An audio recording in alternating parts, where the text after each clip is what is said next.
Bonjour chers amis et paroissiens, j'aimerais en ce dimanche vous partager deux textes.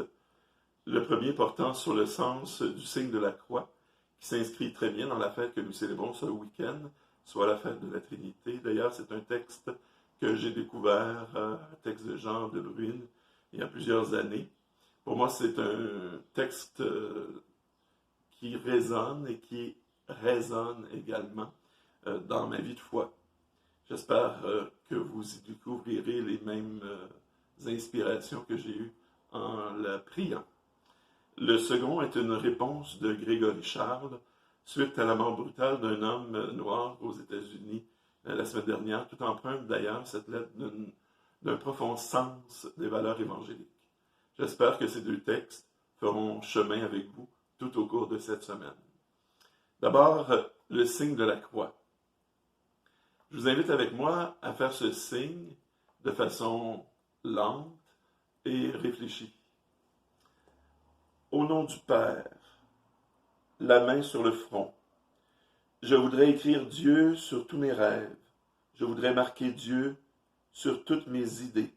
Je voudrais que la main de Dieu soit sur toutes mes pensées.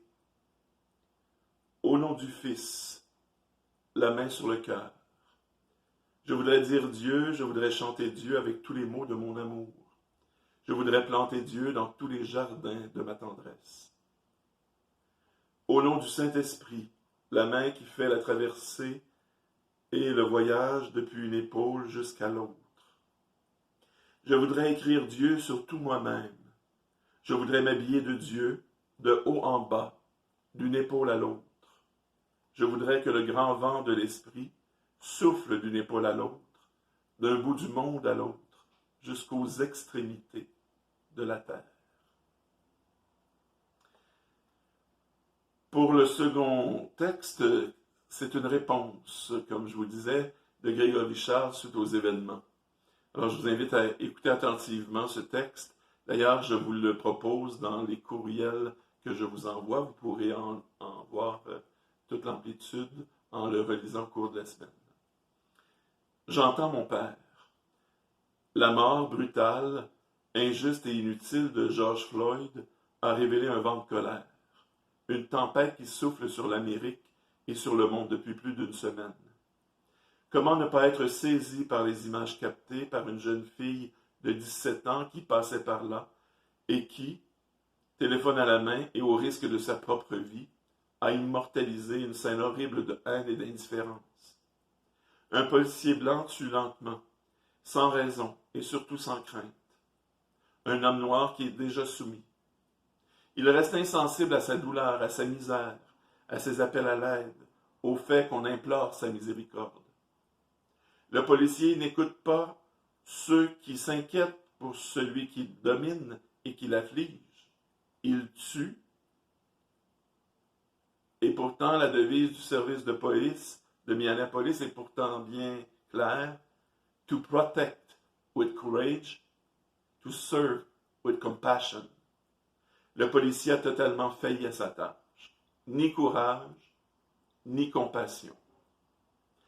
Comme des milliers de personnes sur ce continent et dans le monde, j'ai pleuré en voyant ces images. J'ai pleuré, j'étais rempli de colère et d'incompréhension. Je me suis senti dégoûté, impuissant, découragé. Étant le papa d'une petite fille caramel, je suis aussi inquiet. J'ai peur pour ma fille, parce qu'elle a vu ces images et qu'elle ne pourra jamais les oublier. Et parce que je ne sais pas où vont mener les événements du monde et du moment. Mais j'entends aussi en moi, depuis une semaine, la voix de mon père. Ton grand-père est né sur une plantation. Il n'avait ni le droit à la propriété, ni le droit à l'éducation. Mais il s'est élevé quand même, et il est devenu policier. Tout le monde l'aimait, et il aimait tout le monde. Il faut répondre à la violence par plus de courage et plus de compassion. C'est ce que la voix de mon père me répète depuis quelques jours.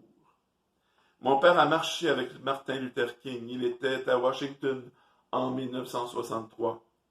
Il était des 250 000 personnes venues réclamer l'égalité des chances.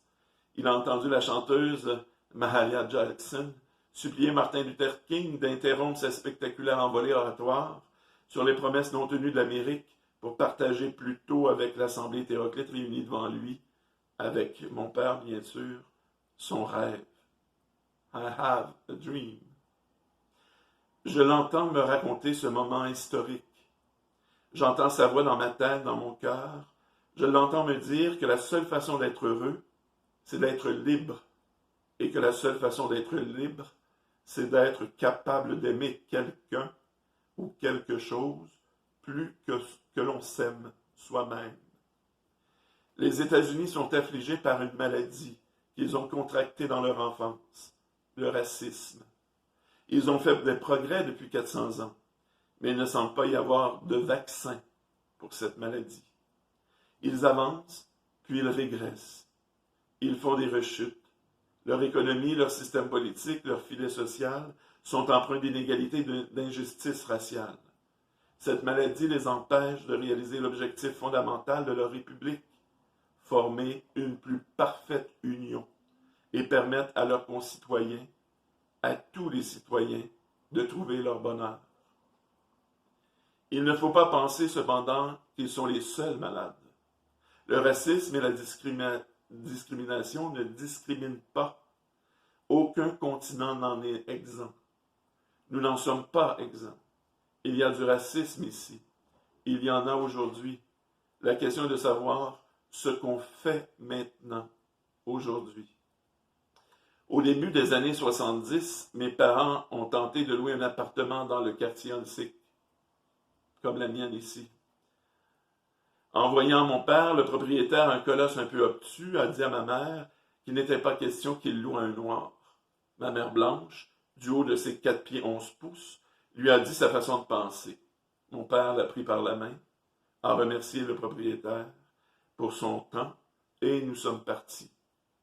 Une quinzaine d'années plus tard, cet homme s'est fracturé une jambe et a été transporté à l'hôpital général de Montréal. L'ayant reconnu, mon père qui travaillait là en orthopédie a choisi de s'occuper de lui. Il s'agissait d'une fracture compliquée et pénible. J'étais adolescent et je travaillais avec mon père dans ce même établissement à l'époque. J'avoue que je ne comprenais pas pourquoi mon père voulait aider, mais surtout servir un homme qui avait été si cruel avec lui, avec nous. J'entends ses réponses depuis quelques jours dans ma tête. Il souffre et il a besoin de réconfort. I will do for him what must be done, and I will do it as well as I can.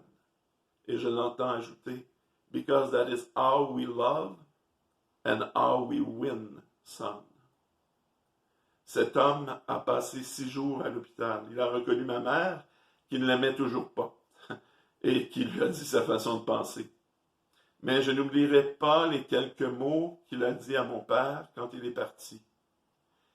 Merci Lennox de m'avoir guéri. Et je ne parle pas de ma jambe. Et à moi il ajouta, ton père c'est un bonhomme. T'as des grosses bottines à chausser. Le sort a voulu que le nom du meurtrier du policier de Minneapolis soit Chauvin.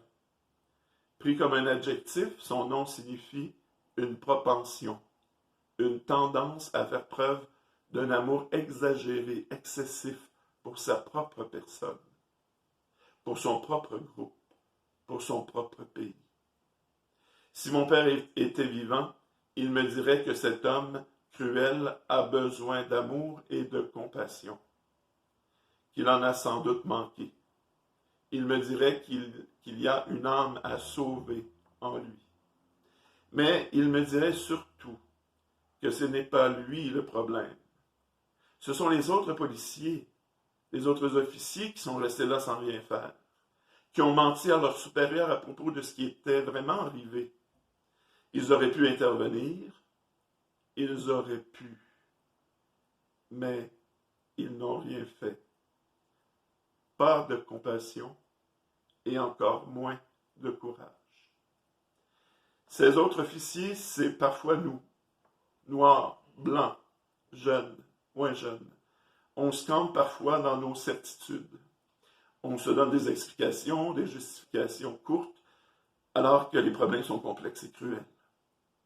Il faut qu'on s'insurge, qu'on se soulève, qu'on refuse ce qui est inacceptable, ce qui est imbuvable. Mais on ne peut pas répondre à la cruauté par la cruauté. On ne peut pas répondre à la violence par la violence. On ne peut pas répondre à l'indifférence par de l'indifférence. Il faut répondre à la colère par de l'écoute. Il faut répondre à l'indifférence par de la compassion. Il faut répondre à la haine par d'irrésistibles gestes d'amour. Et il faut encore et toujours rêver d'un monde où nous sommes réunis, tous et toutes, blancs ou noirs, jeunes ou vieux, hommes et femmes, croyants ou non, influents ou non, libres parce que capables d'aimer les autres plus qu'on s'aime soi-même. C'est ça que j'entends mon père me dire depuis quelques jours dans ma tête, dans mon cœur. Because that is how we love and how we win, son. Alors à mon tour de vous inviter à creuser en vous cette plage d'amour et de compassion. Et en cette journée de la Trinité, que Dieu vous accompagne et vous bénisse tous, le Père, le Fils et le Saint-Esprit. Je vous invite donc à vivre un beau dimanche. Bonne semaine à tous.